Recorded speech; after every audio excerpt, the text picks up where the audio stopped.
عزیز دوستو، بزرگوں اور بھائیوں، سورۃ الشعراء کی آیت نمبر 80۔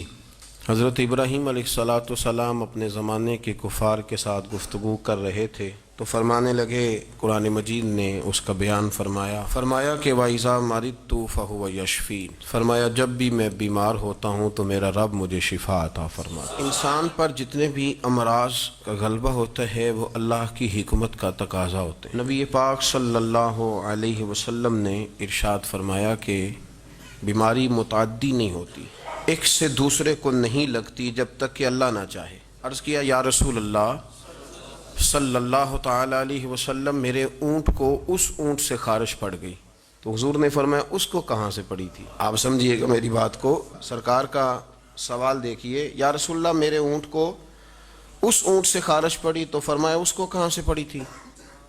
عرض کی، حضور وہ تو قدرتی معاملہ ہے، تو فرمایا یہ بھی قدرتی معاملہ۔ یہ ٹھیک ہے کسی آدمی کو جراثیم لگ جاتے ہیں، یہ درست ہے کسی آدمی کے ہاتھ کو بعض اوقات ایسی چیز لگ جاتی ہے جو نہیں لگنی چاہیے تھی، لیکن وہ مؤثر تب ہوتی ہے جب رب چاہتا ہے۔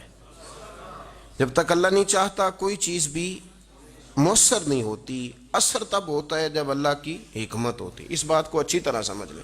آفات بلیات آ جاتی ہیں، آتی رہی ہیں، اللہ ہمیں محفوظ فرمائے اور اللہ ہمارے حال پہ رحم فرمائے۔ یہ پہلے بھی کئی امراض آئے، طاعون کا مرض پھیل جایا کرتا تھا، نبی کریم صلی اللہ علیہ وسلم نے اس کے بارے میں کئی چیزیں بڑی وضاحت کے ساتھ بیان فرمائیں۔ تو آفات آ جایا کرتی ہیں۔ ہمارا ماحول یہ بن گیا کہ افراط و تفریط بہت زیادہ ہے۔ کچھ لوگ ہیں جو کہتے ہیں کہ احتیاط کا معنی یہ ہے کہ بس احتیاط ہی سے سارا کچھ بنے گا۔ کچھ لوگ ایسے ہیں وہ کہتے ہیں احتیاط کیا ہوتی ہے، چھوڑیں اللہ نے کرنا جو کرنا ہے۔ یہ دونوں باتیں افراط و تفریط ہیں۔ اچھی طرح سمجھ لیں، نبی پاک صلی اللہ علیہ وسلم نے اسباب اختیار کرنے کا حکم دیا ہے، پر اسباب پر بھروسہ کرنے سے منع فرمایا۔ آپ بیمار ہیں تو دعا کھائیں، یہ حکم ہے، لیکن یہ نہ کہیں کہ مجھے دعا نے شفا دی ہے، یہ کہیں شفا اللہ نے عطا فرمائی ہے۔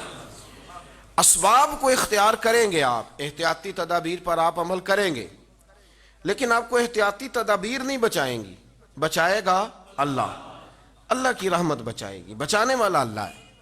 یہ عقیدہ راسخ کریں، راسخ، خوف سے نکلیں۔ میں محسوس کر رہا ہوں کہ خوف ایک چھا گیا ہے۔ نبی پاک صلی اللہ علیہ وسلم کی بارگاہ عالی مرتبت میں ایک صحابی نے عرض کی، یا رسول اللہ صلی اللہ علیہ وسلم، میں نے مسجد نبوی شریف میں نماز ادا کرنی ہے، تو میرا اونٹ میرے ساتھ ہے، تو میں کیا اسے کھلا چھوڑ کے اللہ کے بھروسے پہ نماز پڑھ لوں؟ کھلا چھوڑ دیتا ہوں، کسی کے ساتھ باندھتا نہیں، کسی جگہ اس کی رسی کو میں باندھتا نہیں، کھلا چھوڑ کے اللہ کے بھروسے پہ نماز پڑھ لوں؟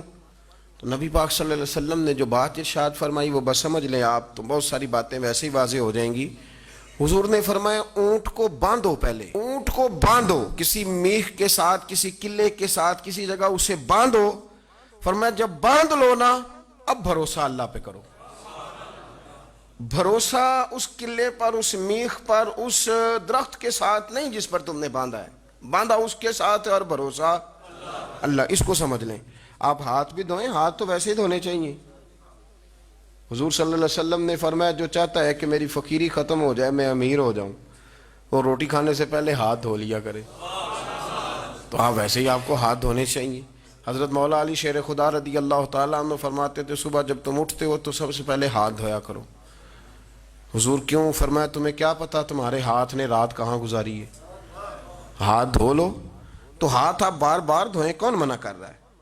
احتیاطی تدابیر۔ لیکن میں تھوڑی سی میں اصل میں کسی بات کو الجھانا نہیں چاہتا، میں کچھ دنوں سے یہ محسوس کر رہا ہوں کہ میری قوم بیچاری کو یہ سمجھ ہی نہیں آتی کہ ویسے صحیح کون کہہ رہا ہے۔ آپ یقین کریں، جیسے میلہ نہیں لگ جاتا اور سارے اپنا اپنا سیرپ بیچنا شروع کر دیتے ہیں۔ کوئی کہتا ہے شربت میرے والا اچھا ہے، تو کوئی کہتا ہے میں نے تخم لنگا زیادہ ڈالی ہے تو میرا زیادہ ٹھنڈا ہے۔ آپ یقین کریں ایسی ایسی باتیں سننے کو ملتی، وہ جی نہیں یہ کچھ بھی نہیں ہے، یہ تو ہماری حکومت امریکہ سے پیسے لینے چاہتی ہے تو اس لیے ڈھونگ رچایا، کوئی شے نہیں۔ آپ کیسی بات کر رہے ہیں؟ یہ کوئی 250 کے قریب ملکوں میں چلا گیا ہے، اور آپ کیوں اس طرح کے الزام تراشیاں کر رہے ہیں جس کا وجود نہیں ہے؟ کیوں آپ ایسی باتیں کرتے ہیں؟ آپ کے پاس جب تک کوئی مضبوط بات ہی نہیں، آپ بات کو کیوں الجھاتے ہیں؟ کوشش کریں، جو آپ کو تدابیر بتائی جا رہی ہیں، تدبیر کو اختیار کرنا دین کے اندر سنت ہے، کوئی منع نہیں ہے، آپ تدبیر اختیار کریں، ہاتھ کو دھوئیں، بلکہ میرا مشورہ یہ ہے کہ مسواک کریں بار بار، اور یہ حدیث ذہن میں رکھ کے کریں کہ نبی پاک علیہ السلام نے فرمایا سوائے موت کے مسواک میں اللہ نے ہر بیماری کی شفا رکھی ہوئی۔